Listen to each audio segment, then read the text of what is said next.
Welcome and thank you for tuning in. You're listening to the Beyond 50 radio program. I'm Daniel Davis. On the program today, we're going to be talking about something that many of us do, but many of us probably don't understand the nature, the source of why we make the decisions we make. After all, when we're faced with making decisions, we find that some of those decisions may come easy, but others can cause long, sleepless nights. And the question is how to know what the right choice is when we decide to make it. And many of us also probably wonder, is there a way that we can tap into a source and be guided in such a way that we can find that the choices we make lead to profound experiences that actually help for our growth? On the program today, we're going to be joined by someone who is a world traveler who began her journey as someone who became a language expert. She became fascinated with the way that languages and the perception and the perspective that people from other people around the world would actually have when it came to coming to understand their approach and their view of probably common day choices that they make. I'd like to welcome to the Beyond 50 radio program today our guest who's going to be sharing with us how we can come to see what making the right decisions looks like. Lady Lessa is joining us here on the Beyond 50 radio program. Lady, thank you for joining us here. Hi, Daniel. Thank you so much for having me. I'm so glad to be here with you today. You've got quite a neat background when it comes to traveling around more than 30 countries. You actually owned your own language institute, as I understand, but then something happened where you kind of changed your view and decided to pursue something else. Let's talk about what happened there. Sure. Yes, after, I have worked a lot, 10 years in my language institute, and I always loved God. I always loved helping people, and I have been studying and practicing Christian Science since I was 12 years old. So I came to a point in my life when my colleagues, some of my teachers, my students were asking me to help them with their problems. They had health problems, they had family problems, relationship problems, and they asked me to help. So I prayed for them, and they would be healed, they would find solutions, and that changed my whole perspective in life. It came to me once, there are so many language institutes. There are so many people teaching languages, but there aren't so many people helping others through prayer and through this method of healing through Christian Science. So that's why I came to a point that I couldn't help anymore. I couldn't just keep teaching and working 16 hours a day, 15 hours a day. I was very happy with my business. It was very successful. I had lots of clients, but it didn't touch my heart anymore. My heart was really in helping people to find a meaningful life, to find solutions to their problems, to find healings to their illnesses, and that's why it came very naturally for me to sell my business and to pursue this new career. So it was a very, at that time, it was in a way an easy decision to make based on what my heart was saying, but it was not an easy kind of professional decision to make because I had to think, okay, how am I going to make a living?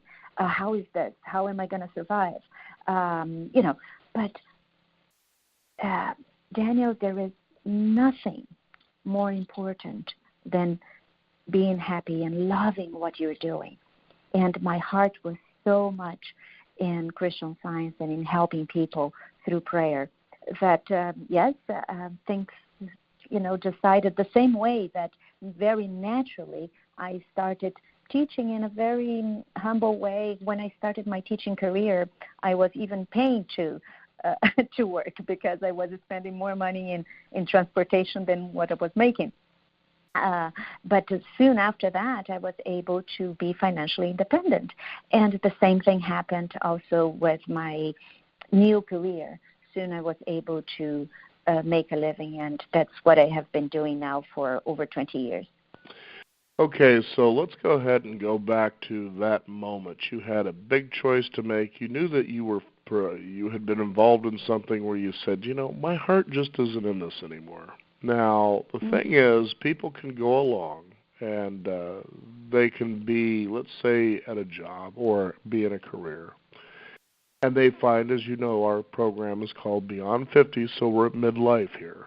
Yes. Now, people have invested a lot of time into what they're doing, and so it comes to that point where they may see themselves at that same crossroads you were at, that I just don't feel I'm in this anymore. I'm not fulfilled, and certainly if I'm not fulfilled, what I'm putting out there in the world can't feel as meaningful, especially to serving others, as it used to be. However, I'm at a point, too, that I've become comfortable. What I do has a certain feel of comfort, So when it comes to making that big decision, it could be feeling like you're stepping 2 or 3 or 4 or who knows how many steps back. And the unknown, that's the tough part. So when it comes to making the choice, do I continue forward with what I've been doing and what I know, or do I step into that abyss in the unknown? And do I find that there is that point that I might lose a lot of things, if not everything, in making this choice? There's where the hard decisions come. That's the true spirituality or the true spiritual path, isn't it? Yes, exactly. I would like to illustrate my answer with something that I read in the Acropolis in Greece when I went to visit there many years ago. Paul, he had not met Jesus in person because he converted to Jesus' teachings after Jesus had already been crucified and resurrected and ascended. But he spread Jesus' teachings. And he came to Athens. And he wrote something, and I was so touched when I read that. I had read this in the Bible, but when I read there in Athens, it also touched my heart. It said, I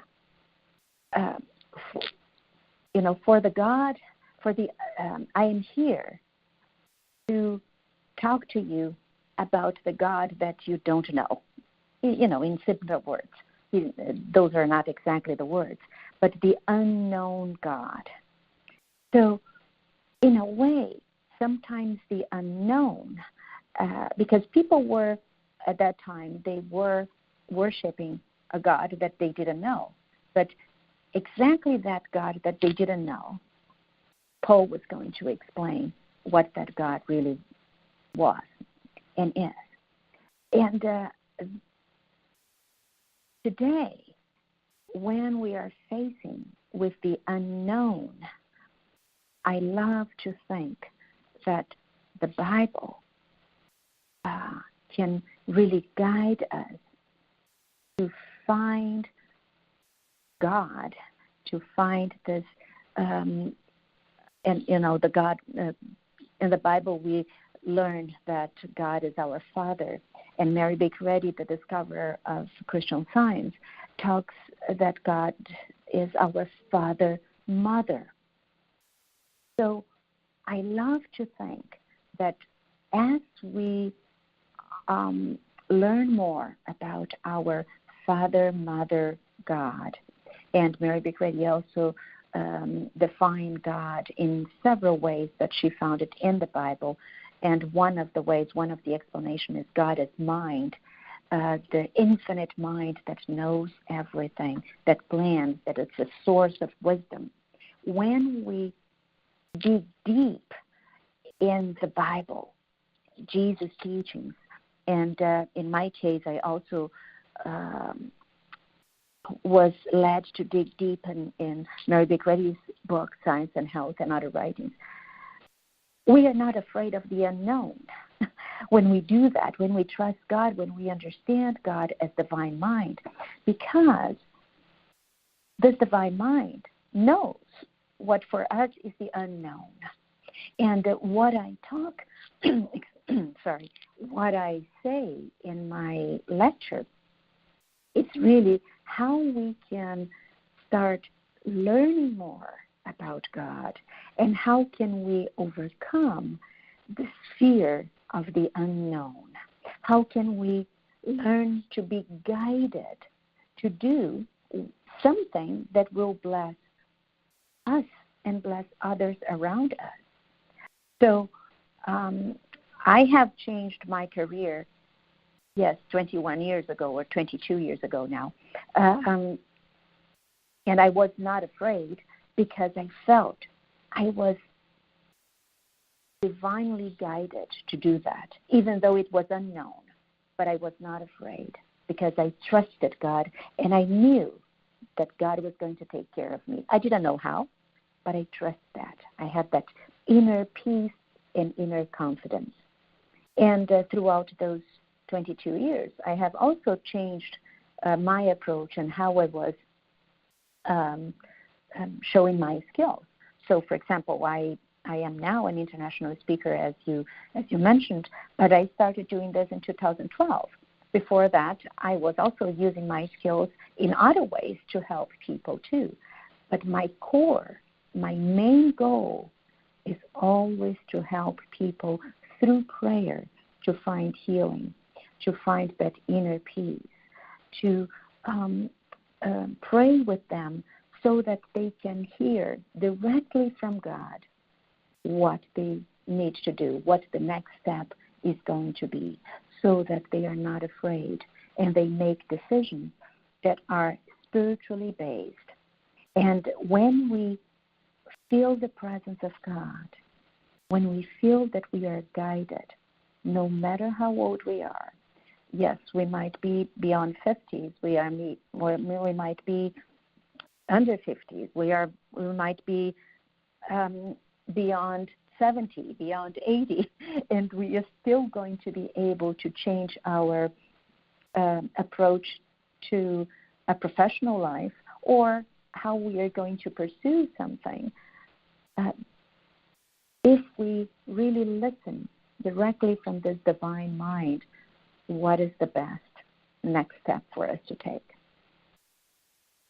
And it's always, a lot of people sometimes won't make choices because they want to find out and have certainty about what the right choice is or the best choice. And a lot of times you just have to make a move and maybe kind of adjust your course from that point forward, don't you?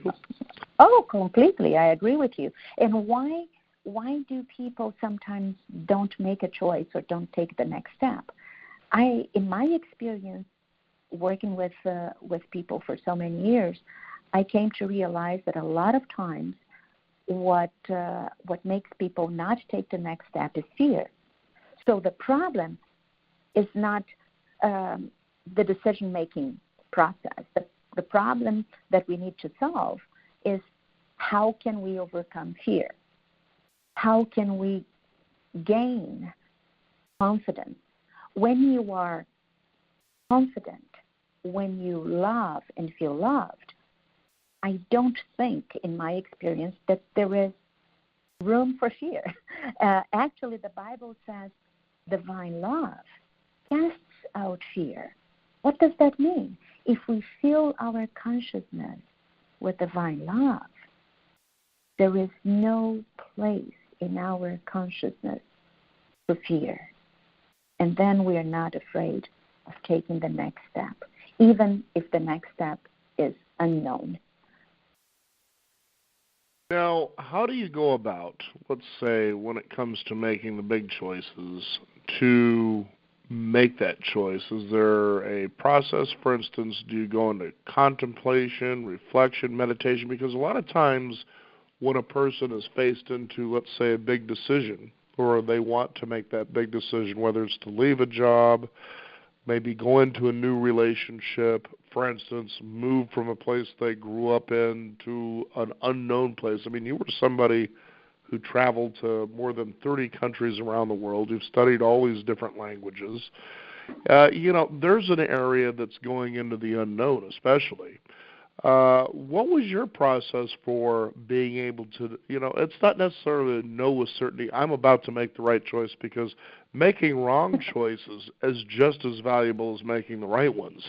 Yes, Because because they we all learn. lead Yes, you we into the learn. direction you want to go. And I think this will be an important thing for people to come to understand, because I myself have read a lot about Christian Science, and when people come to understand this, what's going on with what Christian Science teaches, they'll realize, wow, okay, this mind of mine is active, it's especially proactive, and in a way, let me just put it to you bluntly this way, in a way it really says, be careful what you're thinking, because it's always going to lead you in the direction that you want to go, because you were thinking that in the first place. So let's talk about that. Exactly, yes. Okay. First of all, I just would like to touch base with one of the things that you said, when we make the wrong decision.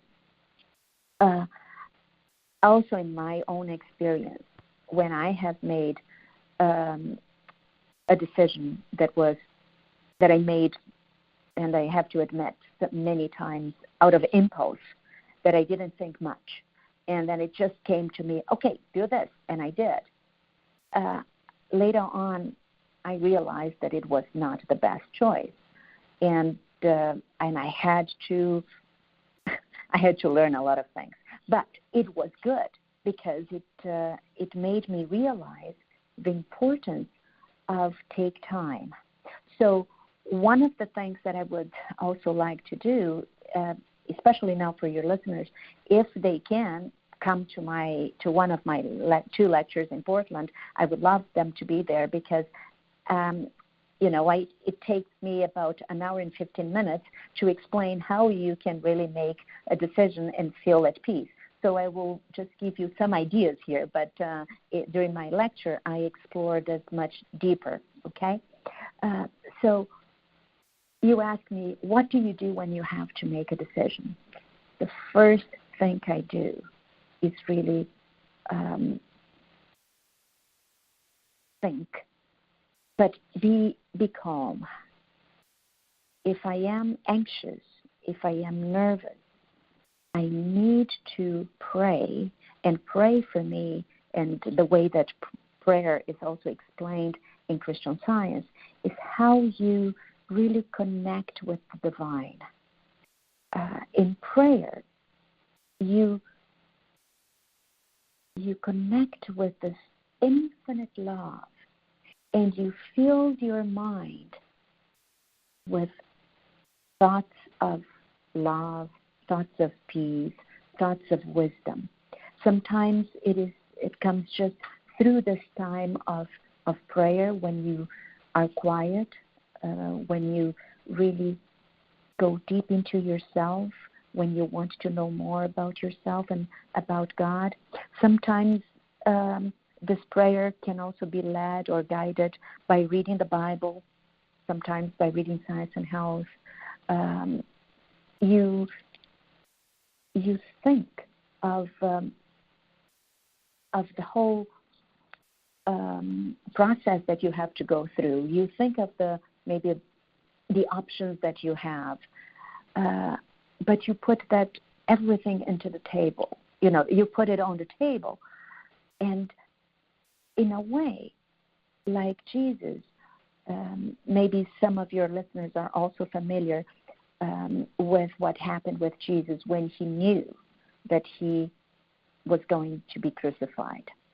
And, for Christianity and for Jesus' teachings and for the purpose that Jesus had in the world, it was very important that he was going to be crucified, and then that he would resurrect and then ascend, so that people would know about eternal life and would know how his teachings were really true. So, but one time, Jesus, the human, he was also afraid.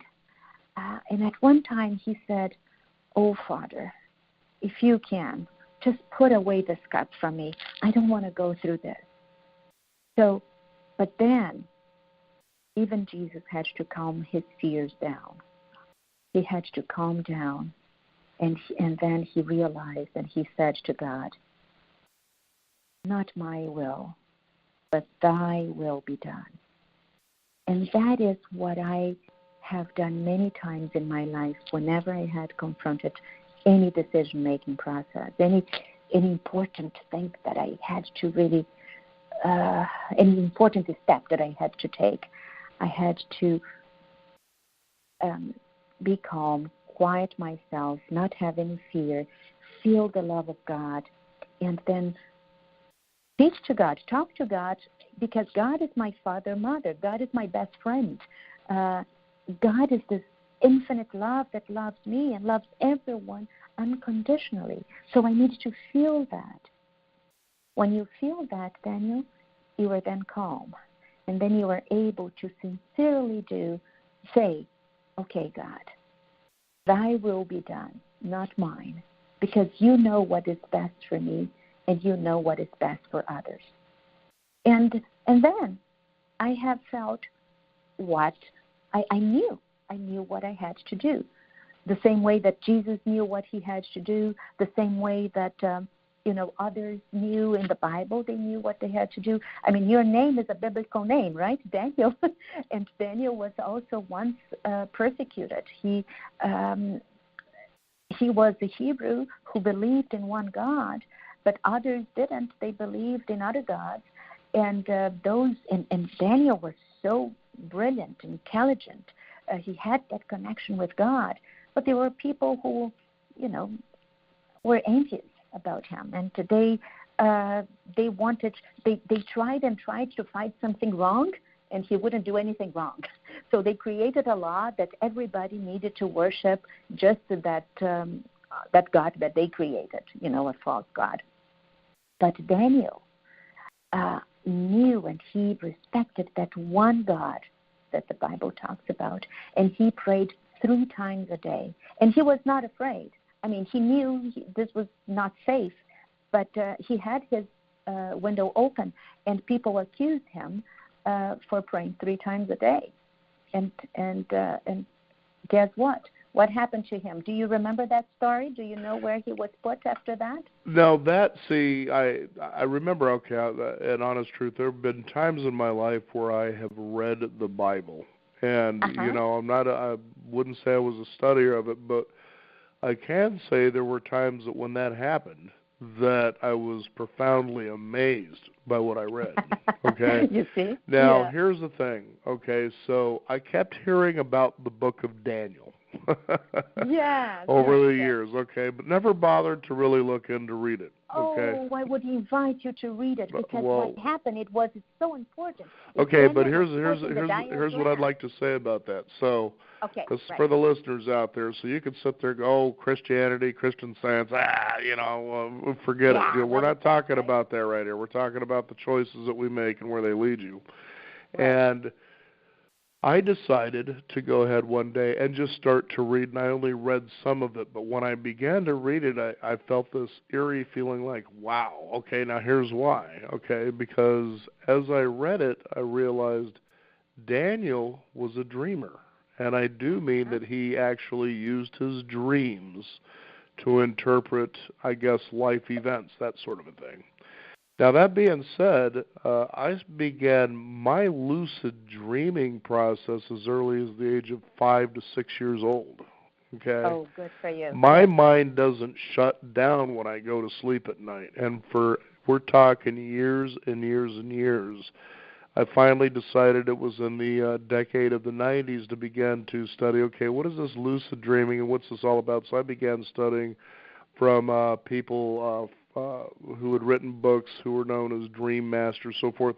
What does all this mean? Because of the details and the experiences that I had in the dreaming world.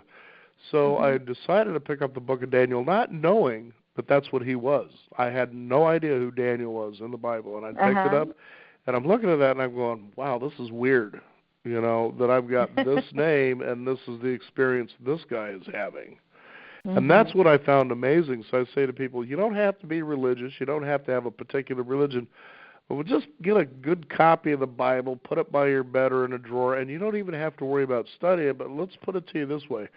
Go through your day, and at the end of the day, just pick it up, randomly open it up somewhere, and read whatever pops open, and you'll be amazed by what happens. You see, exactly. So, yeah. So you see how you got your answer, and just to finish my previous thought, what I was saying, Daniel was not afraid. He prayed 3 times a day, and then he was put in the lion's den. So there were big lions there, so he could have been eaten by the lions, right? But he was not afraid. He continued to pray, and he was safe. So how many times are we today, feeling that there are lions out there that want to eat us? In a way, I mean, people who are envious, people who are hateful. I mean, we just heard what happened in New Zealand. We heard what happened in Mozambique or in Africa, in Holland, and then people get afraid. But if we are able to develop that faith, that certainty that God is with us, that this divine love is always around us, always protecting us, those things might be around us, but they might not reach us. Another Bible verse says, if you, from Psalms, it says, you might have 1,000 enemies on one side, 10,000 enemies on the other side, but you will be safe. None, no one will touch you. So that is what is so important whenever we have to make a decision.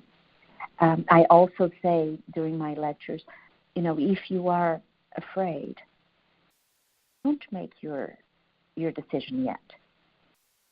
Continue cultivating this love, feeling the love of God, praying, affirming that, yes, God loves me and God wants the best for me.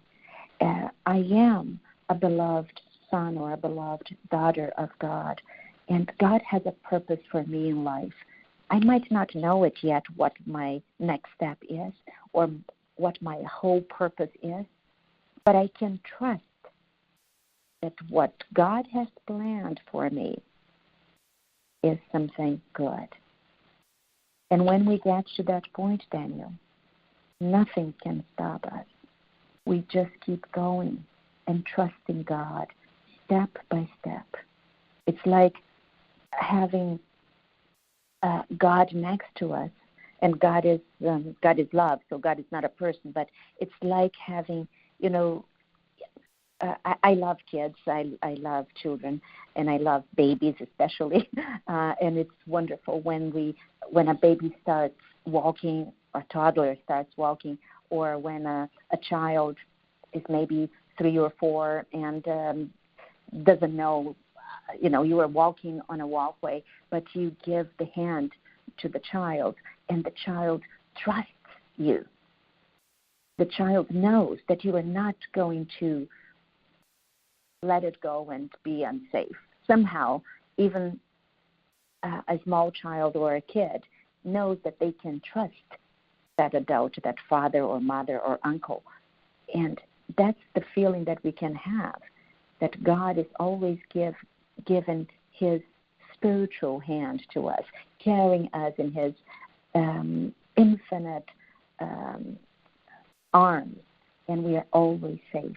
And then we can make decisions without fear. If we are afraid, we still need to listen to God a little bit more. And there it is. So let's take a look at something that people commonly, at least they say they want to do, but they may be hesitant, or when they do make the choice, they get swayed by people who believe they have their best interest at heart through giving advice. Okay, so you decide you want to start on a brand new business venture. You want to get away from working for someone else. And this happens quite a bit and actually changes course for a lot of people. They go to make the decision, I'm thinking about going into business for myself. They can feel it's something they want to do, it's something they should do, But certainly going into your business for yourself, it gets rid of security altogether. Anybody who's ever become self-employed, an entrepreneur, knows this. So they share this exciting idea with especially family and maybe even close friends. And then their well-meaning intentions, well, what do you want to do that for? You're giving up a great career, great money, all these things. Now, mind you, none of these people are involved in this risk. They don't lose anything when this person makes this decision, yet their concern is the potential loss this person may experience when they make this choice and how you get around that. My biggest advice is don't tell anybody you're doing anything, just go do it. Let them celebrate the win and let them be there, in case you need somebody to cry on a shoulder in case there's a loss. But in the end, don't tell anybody. but you see the awesome influence those circle of people that you love can actually cause from you to make something like that, to make that big decision. We hear this story over and over again, Daniel. That's why it's so important that we don't listen. And sometimes it's somebody in our family. Sometimes it's our one of our parents or uncles or siblings. But sometimes it's that voice in yourself, that fear that keeps talking to you, don't do it. But just imagine if Steve Jobs would have heard that voice, or a counsel for somebody, and others. We can think of so many people who had been turned down so often.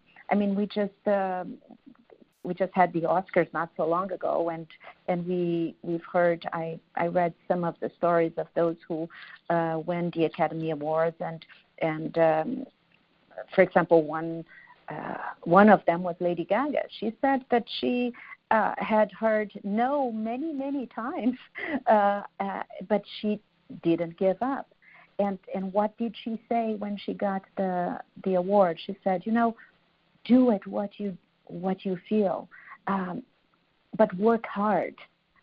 I think what is really important is that as we develop our spirituality, as we know more about God as the divine mind, we also grow in our understanding of life, and we know how to pursue our dreams by being disciplined, by being confident, by being punctual, being at the right time and doing the right things.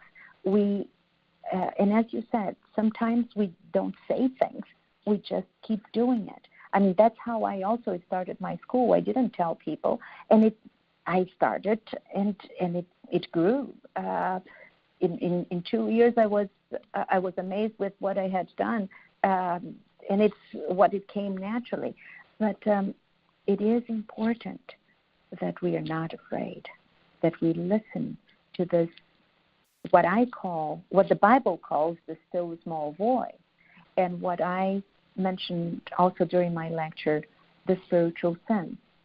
There's a spiritual intuition, this divine utterance that guides us to take the right step at the right time and make the right decisions. It might be to start a business. It might be sometimes to close a business. But when we listen to this divine inspiration, utterance, intuition, this divine intuition, we feel confident, secure, happy, and yes, we make the right decision. Well, and certainly being on edge, too, with a choice that you make can be an exciting thing because you feel excited. There's that tension, like, oh, my God.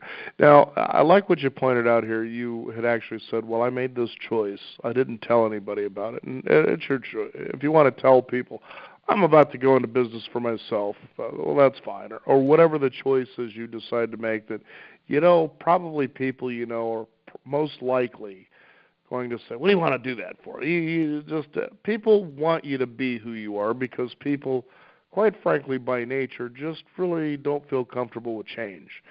But change, being uncomfortable in your life, is something you should naturally find yourself trying to embrace, because it's in that realm that you learn and grow and do new things.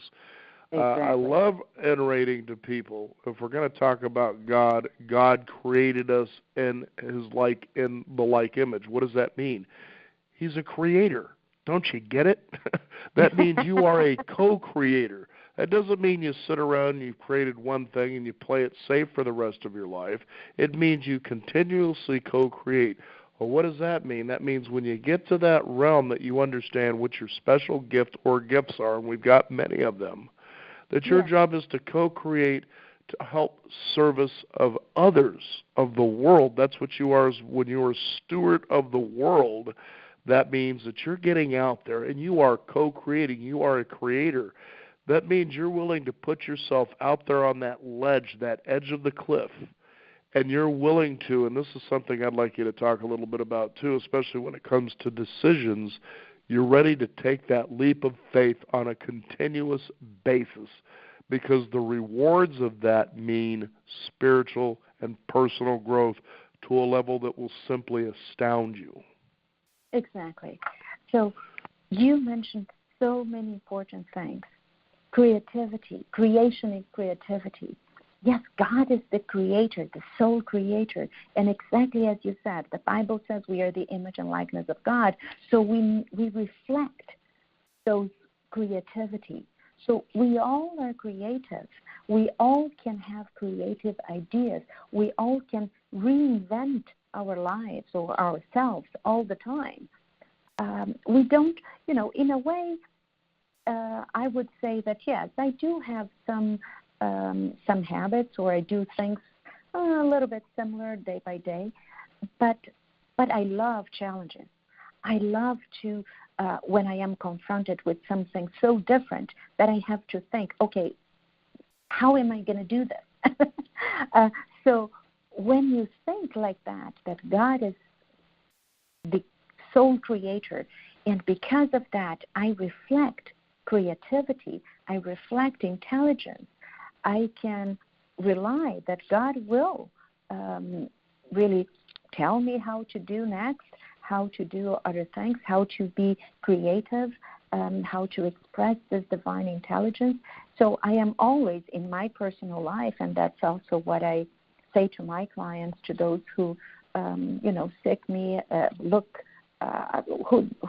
who are looking for help through prayer. I always say we need to put God first.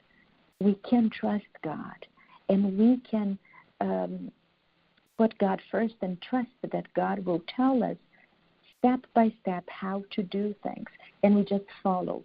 So I like to think that God, divine mind, plans, and our task is to execute that plan in the best way we can. So that's why we are, as you mentioned, in a continuous basis, we are recreating ourselves. We don't need to live in monotony, always the same thing. We can embrace change. I love change in a way because change forces you to grow, forces you to think outside of the box, or not to see a box, to see that you are free and that you are. God has empowered you in a way to let your light shine. Jesus said that, let your light so shine.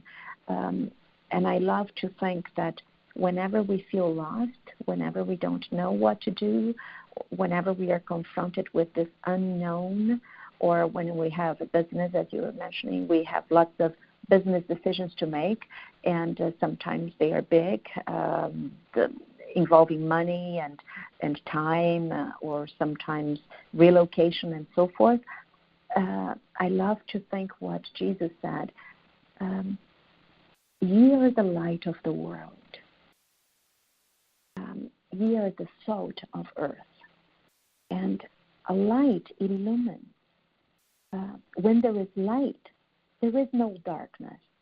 So if we let the light of Christ shine through us, even when we are confronted with difficult moments, we can feel strong because that light illumines our thought. And by having our thoughts illumined, we're not afraid. And then we can move forward. And sometimes we can also illumine the path of those around us because the light shines for everyone, right? And if we are the salt of earth, I love to think that salt, flavors, give a flavor to light, so to life. We are the salt of earth because we are here to bring flavor to life in this constant changing world, Daniel, where we see and hear so much about bigotry, about fake news, about violence. It is so important that we keep our inner peace. It's so important that we don't let our joy go away. We can feel happiness and joy even in the midst of something difficult. We can't lose hope. Hope always keeps us moving forward. And this happiness and this joy really comes directly from God. So well put. Now, I know that you're going to be doing some lectures in Portland, but Yes. Is there a website people can find out more about lecture series, tours, places perhaps you'll be in the future, not necessarily dates, but where they can find out more? Sure. About Portland. So I will give 2 lectures that people are very welcome to come.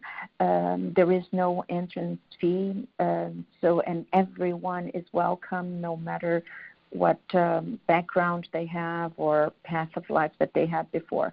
So if they would like to take a look at the Portland website, it is PDX, C as in car, S as in Sam, lectureseries.com. And again, PDX, lectureseries.com. There they will find information for my lecture. I have a lecture on Thursday, April 4th at 7:15 p.m., and it will be at the PSU Native American Student and Community Center at 710 S.W. Jackson Street in Portland. And I will, and everyone is welcome, as I mentioned. And if people would like to know more about future lectures, they can also go to ChristianScience.com. And there they can find more information. They can find upcoming lectures. In the first site that I gave before, the PDXCS lectureseries.com, there is also 2 tabs. One, it's about, so people can take a look of what Christian Science is and other things. And there is also a resources tab. And then they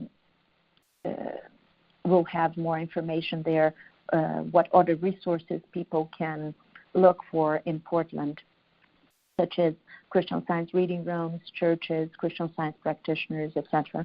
And there is also a contact us possibility. So if anyone would like to just send a message and ask more information, people from that side will reply to them.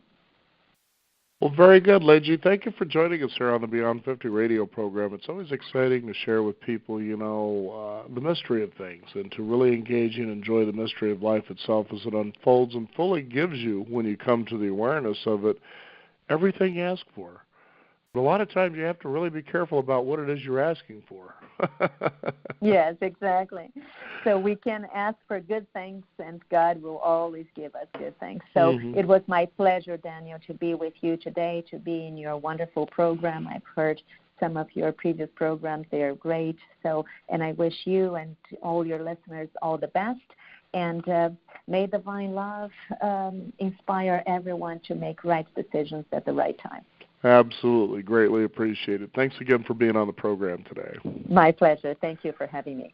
We want to thank you, the listeners out there, for making the choice to be listening to our program today. Another decision you can make is join us at our website at beyond50radio.com. That is the number 50. We do encourage you to sign up for our weekly e-newsletter to keep up to date with what's going on in the world of Beyond 50 as well as our upcoming shows. I'm Daniel Davis. Thank you for joining us. This is the Beyond 50 radio program. And remember, live your day past halfway.